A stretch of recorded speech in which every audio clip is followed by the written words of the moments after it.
Here you can see the draft. Unfortunately, I forgot to record the process of this draft for this project for this client that I already tattooed. This is the tattoo that I did on him about 4 years ago. And this one was about life. It was about how the life starts from the water, and then the human being is building temples to give an explanation of about all the natural events that he can't understand, and so he invents gods. And then there is the space that resembles the discovery of the universe by the human being. So this one was the draft, and the meaning of this new tattoo sleeve is completely different from the first one. That one was about life. This one is about death, or maybe more about afterlife. On the other side, we had, let's call it the Greek-Roman culture. So there is Zeus, there is the Olympus, and so on. Here we have the Egyptian vision of this afterlife.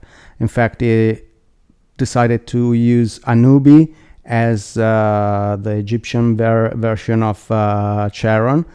So is the one that take the human spirit from this world to the afterlife. And then there is Isis, that she's the goddess of the afterlife. And then he wanted the DNA and the atom in this composition, but I thought that the DNA wasn't it wasn't really cool in this on this theme, because I already did another tattoo that is called, if I remember well, Space Dream, with a DNA that is revolving around the sleeve. But I thought that it wasn't so cool on this one. He agreed with me, and then I tried to create a, let's call it a bigger version of a DNA over which there was the atom, and it was visible in the draft, but we discarded that idea. I thought, what about if Isis was keeping an atom in her hand? And he agreed it was a great idea. And the interesting thing about the atom, and this is about as an idea from the client, is that both in life and death, the atom remains the same. So is the common denominator of everything in the universe. And I think it's pretty cool. So he also gave me a movie to watch, because he was inspired by Gods of Egypt. And so I watched that movie, and there was a spot that we didn't know how to fill. And after I saw the movie, I thought, well, that kind of afterlife gate was perfect for to fill the spot that was missing. So we took off the DNA. I put the atom in the end of Isis, and we had this gate to the afterlife. So after I did my draft, I did it in digital on my computer, because it's easy. I can experiment, I can erase stuff, add stuff, experiment, sketch, and so on, without using too much paper, because I hate to throw away paper. And so when the draft is ready, I'm ready to start on paper, because I prefer to work on paper, probably because I'm coming from a different era where all the people were using paper, so I feel more comfortable to draw on paper. When I have to do something in color, I still prefer to create something on paper, and then I feel more comfortable. Well, not really comfortable, but I think it's easy to work with colors on my computer, because Still, I can erase, I can change my idea, I can experiment different colors without having to use too many sheets of paper.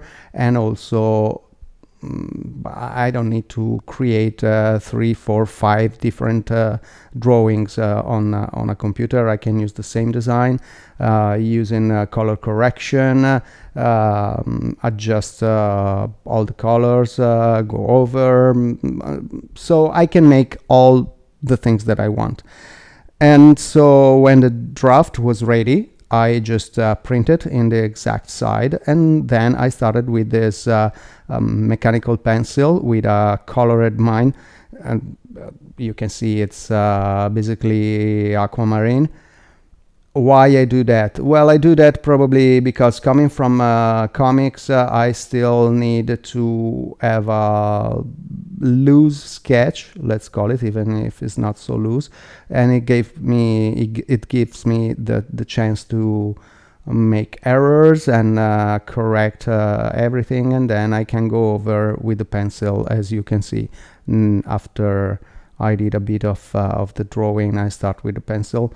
I usually get not really bored, but I need to keep my mind fresh. So even if it's not complete, the sketching, I'm already starting with the pencil. Sometimes I stop with the pencil and then I start with the ink, and then I go back to the colored pencil, and so on and so forth, just to keep it fresh and keep my mind interested in what I'm doing.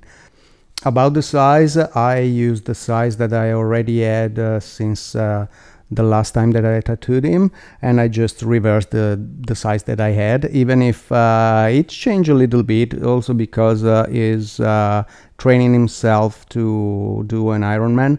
So his body is a little bit different, but not so much. So the measurement was pretty accurate, I have to say. There's no much difference between the left and the right arm. So that was cool. Even if I already started, I wanted to record the tattooing process, but unfortunately I forgot to do that because this guy is coming from Germany, so we had to find the right date, the right time, and I had also to tattoo a friend of him. So it was well, I was into the flow, so I completely forgot to place my camera, and as you can understand, I don't like the idea while I'm tattooing to tell to my client, well, we stop now because I have to place the camera because I want to record. Even it could be flattering for the client, but I don't think it's really cool.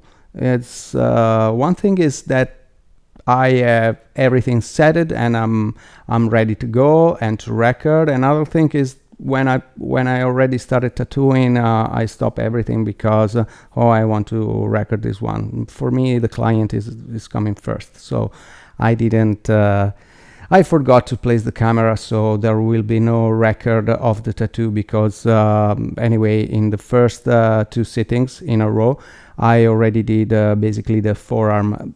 We had the chance to do even at least ISIS, the upper arm, but because the crazy time in which we are living, he didn't want to do that the 3rd day because he thought, okay, I'm getting a lot of ink in my skin and I have to get a plane, so maybe my temperature could raise and I could have some problem at the airport, so I prefer to avoid the 3rd day. That's a pity because we could almost, well, not finish, but as you can understand, when the forearm is done and ISIS is done, it's just about the hand with the atom, so it's just about one more sitting. But it's understandable. He doesn't want to have any problem when you have to take the plane. So unfortunately, there will be no record of the tattooing. You will see the tattoo when it's done, of course. That's a little bit sad, but not so sad. Also because there will be more tattoo to record. Anyway, back to the design. He already knew what he wanted. He wanted Isis, Anubi, something that was related to the afterlife, the dead, and so on. And he sent me a few references, but I didn't. Well, it was useful to understand exactly what he wanted, but I completely changed the composition. Of course, I'm the artist, so it's my work, it's my duty to take the idea of my client and make it feasible for the arm, and to create something that is really unique, understandable, that can stand the test of time, and is cool, and is not just as many do, like a collage of something that you find on internet. So I, of course, look into internet to find exactly how many versions of Anubi, what kind of hat he had, what kind of face, what kind of decoration, many version of Isis, how is the real Isis. Then I had this idea about this, let's call it this circular light, this bulb, this should represent the sun or the moon, I don't remember, but I saw many of them. And there is a website, I don't remember the name, let me remind, I think is Angularium or something like that. It's very surreal, and it gave me the idea of putting this kind of light bulb on the head of Isis, suspended instead that embedded in his crown. So here I'm recomposing after I finish my drawing. I'm scanning and recomposing the design on Photoshop, so I can work a little bit more on the symmetry of the design, on the contrast, and so on and so forth. Correct everything that maybe I didn't see while I was drawing. Cleaning the design from all the graphite stains that were around, so to clean the design and make it even better is a sort of post-production that I do every time. And in this process, we realized together, me and the client, that there was one thing missing: the baton of Anubi. Anubi always has this kind of baton with the symbol of life. Here I'm creating some geometric stuff to close the tattoo, because who knows me knows perfectly that I don't like tattoos that fade into nothing. I prefer to close all my tattoos, all my sleeves, with some geometric stuff to close the tattoo. And in this case, there is a positive negative application of this geometric stuff. As you can see, on the upper side is negative, and on the bottom side is positive. And as I was telling you, here I'm placing some white. I don't know if in the tattoo I will use some white, but it looks cool, so probably I will do here and there. And back to the baton of Anubi, I had to draw it separately. My scanner, I don't know, is not set it well, so the contrast is not always optimal. So I had to work a little bit in Photoshop to make it better. And so I added this baton that is it fits perfectly even on the arm. So this is basically the design, and I'm looking forward to completing this work, because I think it will be one of my favorite. So here the result on a 3D model. Thanks for watching. Please like the video, subscribe, and click on the bell. See you next time.